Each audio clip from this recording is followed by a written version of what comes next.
There's been a shitload of stuff going on this week though, hasn't there? There's been a lot of video game stuff going on. So what I want to do first is, I know this is a couple of days old now, and I've been doing my best to absolutely stay away from whatever it is. Steam have obviously announced some hardware. I'm sure some of you have seen it. Steam have announced a bunch of hardware. I know that one of them is potentially a console of some sort, because in the shit that I've been avoiding, I obviously couldn't avoid like the things that it says on the thumbnail. So far, you know, Vicky's tried to tell me about it, Joey's tried to tell me about it, and I've been like, yo, I'm gonna watch on stream. I think I kind of get the gist of what's going on here, but we're gonna take a look. Hey everyone, this is Steam Deck.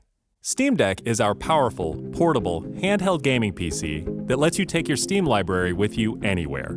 We're pretty proud of it. Amen. People for the who own Steam Deck. Decks have been playing everywhere, and we couldn't be happier with the response we've heard from all of you. We're excited to talk about the future of Steam Deck, but not today, because this isn't a video about the future of Steam Deck. This is a video about the future of Steam hardware. Today, we're announcing 3 new members of the Steam hardware lineup. All connect you with powerful PC gaming. All are optimized for gaming with Steam, and all are shipping in early 2026. Let's start with this one. Oh, fuck off. Do you remember the last Steam controller?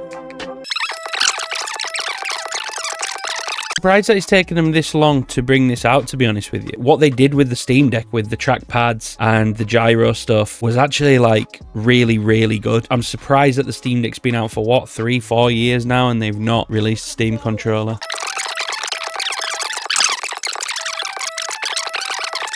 Or the new Steam Machine.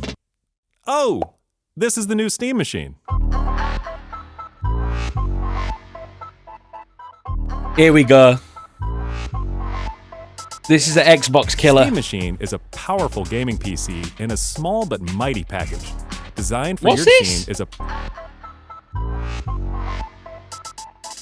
Steam Machine is a powerful gaming PC in a small but mighty it's got interchangeable front panels. Designed for your games on the big screen.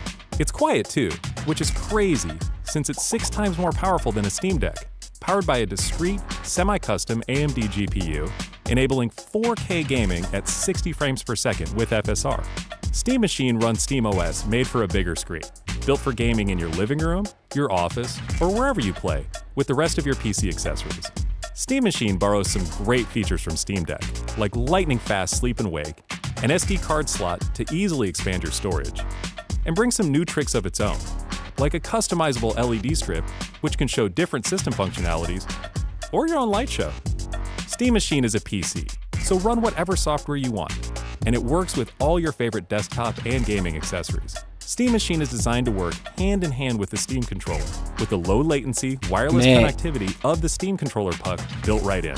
And it's great for streaming your games to your phone, tablet, laptop, Steam Deck, or Steam Frame.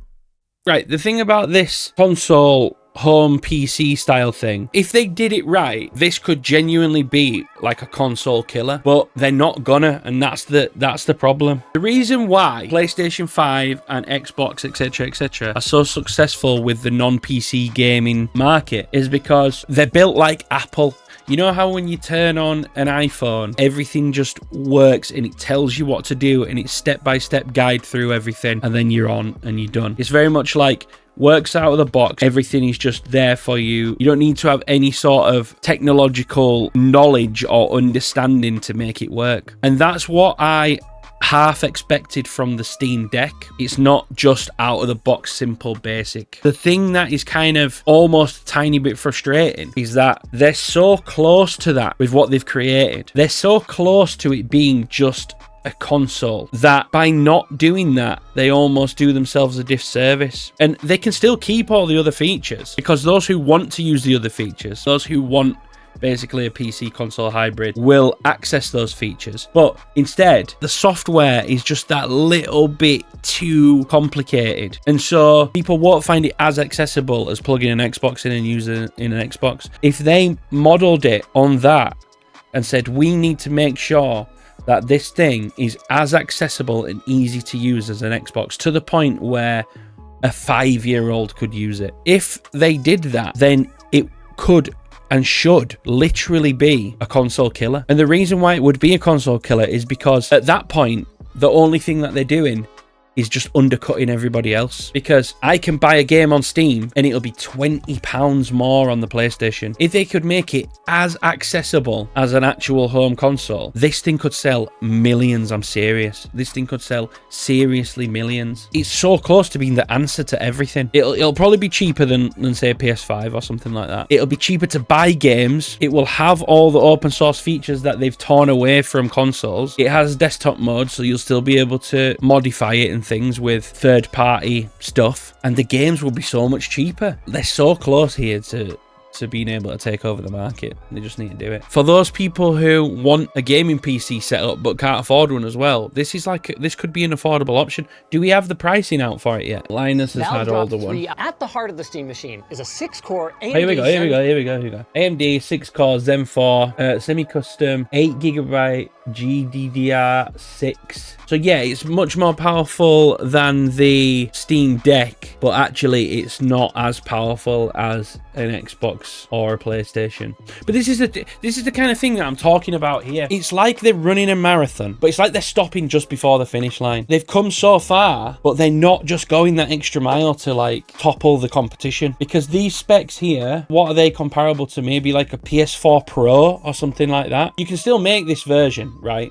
I'm fine with this version existing, but why not make one that's as powerful as the PS5 or Series X? It might as well just go the rest of the way. If I could buy something as powerful as an Xbox Series X for the same price as an Xbox Series X, but it be Steam, where I could get my games for cheaper, that'd be for the gamers. 4.8 gigahertz with 16 gigs of RAM and an 8 gig GPU that they compared to a 7600 XT-ish. But yeah, look, right, I see that. This is what the two price points are by the looks of it. So you can either get the 512 gigabyte M.2 drive, or you can get the 2 terabyte M.2 drive. But this shit stays the same. GPU that they compared to a 7600 XT-ish. But they were also quick to point out that it might not be apples to apples thanks to their custom software stack and power tuning. Basically, the goal was that pretty much anything on Steam should run at 4K 60 FPS if you're willing to turn down the details and use a little bit of FSR upscaling. And we saw that on display with Cyberpunk running in the demo room at these settings. Valve says to expect about 6 times the performance of the Steam Deck. Now, I was a little surprised to not see an SoC with shared memory, but apparently the decision to go for discrete CPU and GPU came down to balancing cost, power, size, and performance, and also they just didn't feel like they needed to. And I guess Valve was right, because they nailed this thing. Compared to a more traditional ITX small form factor machine like the OG Steam Machine reference design, you can see that it's a lot smaller. More on par with a highly integrated design like something like the Framework Desktop. Investment disclosure.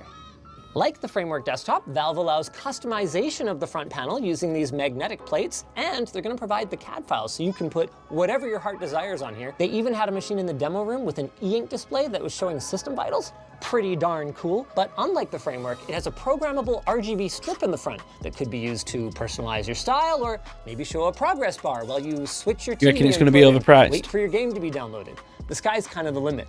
The front of the device has a power button, micro SD slot, 2 USB 3 5 gigabit per second ports.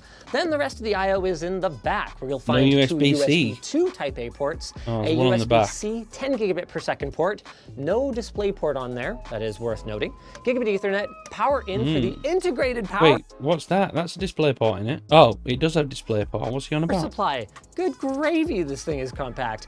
As well as an HDMI 2.0 and DisplayPort 1.4 port. It is worth noting that HDMI 2.0 port, they have tested it at HDMI 2.1 speeds, but there are a couple of features that are not implemented, so they can't call it HDMI 2.1. Also at the back, we have a large 120mm cooling fan that draws air from both the intake on the bottom that comes up through the power supply, as well that's kind of how I feel about it. It's nice size because it looks about the same size as the GameCube, a little bit taller. First, I want to talk about the Steam controller. I think it's cool, and I can see the merit in it. I almost don't understand who it's being marketed towards here. Obviously, it's for PC gamers. The Steam Deck I understand more because you pick it up, you charge it, and you take it around with you. I take it on tour, I take it when I go traveling, and I can play PC games in my hands. But if you are a PC gamer and you have Steam and you have a wealth of games on Steam, the likelihood is that you're gonna play those games on your PC. This thing is like a weaker version of the PC that you already own in the same house, which is why they should have just been like, now we're going for a high-end thing here. We're going for like, we're competing with the PS5 Pro, we're competing with the Xbox Series X. No, I've got it right. This is the way to put it. The way that they're marketing it, even with this video and everything, like we've got 3 new hardware accessories to bring you today. First, they show the Steam controller, then they show the Steam machine, then they show the Steam VR headset, whatever it was called. It's like it's been marketed as an accessory rather than a standalone piece of equipment like a console itself. And that's the thing. So it's like they're marketing it to people who already have a PC gaming setup and they're looking for a way to be able to play their PC games in a different room in their house, which is fine, and some people will use it for that, but the Steam Deck already exists, which kind of does that thing. You know, if I'm gonna hang about in a different part of my house but want to play my PC games, I'm aware that I'm going to be playing them on a less powerful machine, and I dock the Steam Deck and I play it on the Steam Deck. And what I'm trying to say is that they have the opportunity here with the accessibility features that comes with using Steam, the price points of games that are available on Steam, the thousands and thousands and thousands of more games that are available on Steam that you can't get on consoles. They have the opportunity here to become a titan of the home console market by just taking all those great features that they have baked into their systems and creating this standalone thing and marketing it to the console player. Remember Sega's marketing tactics in the 90s that tried to knock Nintendo off the top spot? Look at the Mega Drive, look how faster it is, look how you can do all the things that you can do on a Super Nintendo, but better. That's what they could be doing here with the Steam machine, and that's the kind of the bit that I don't understand. It's like,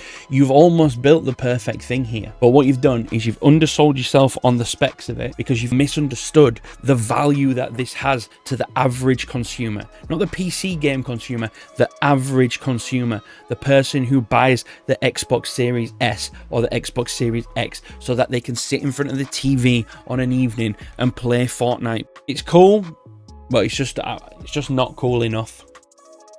So that's that. That's how I feel about that one.